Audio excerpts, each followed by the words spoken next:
Okay, Jamal Albert Goody is, I believe, on the phone with us now. And Jamal, pretty unbelievable pictures that you have there. I'm hoping it was a little frightening watching because it seemed like you were pretty darn close.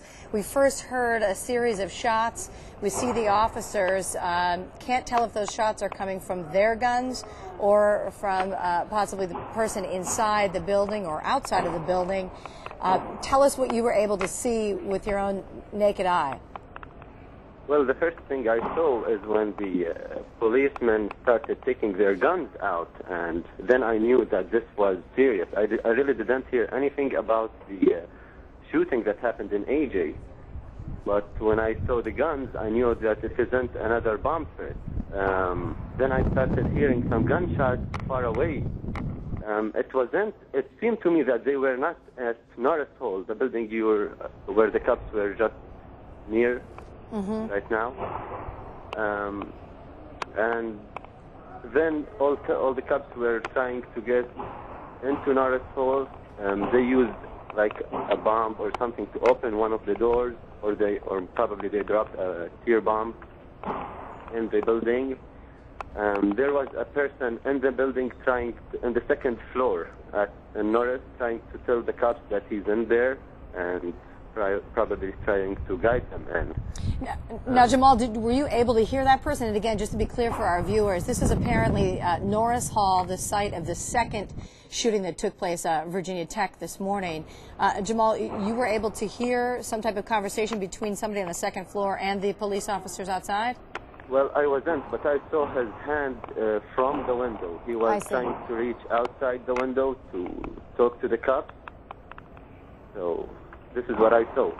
I didn't actually hear him talking to them, but he was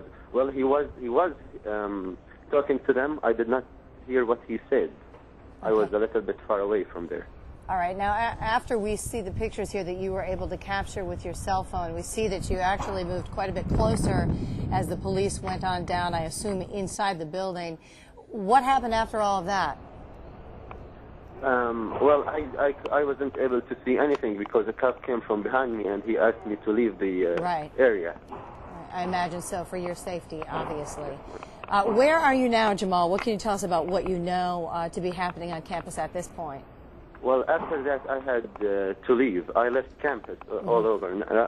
Right now, I'm at my house, away from campus. Yeah, and you had mentioned, just to be clear for everybody, you had mentioned that you thought initially you were not aware that there was actually sort of an event going on, if you will, and that there had been a shooting at a different building earlier in the morning. You had thought this was another bomb threat. You're about the third or fourth person that we've heard from now where the campus had been dealing with some bomb threats. Yes, this is the case. I actually didn't even check my emails in the morning. I had to go talk to my advisor, Dr. Sanger, in Patton Hall. And I was trying to get into Patton Hall while I was around 300 feet. Patton Hall, just for you to know, is not that far from Norris Hall, where the shooting was happening. And when I was around 200 feet away or 300 feet away from Patton Hall, a guy with probably a professor or someone in Patton Hall, he was shouting to everybody walking outside Patton Hall, telling them, leave the ground.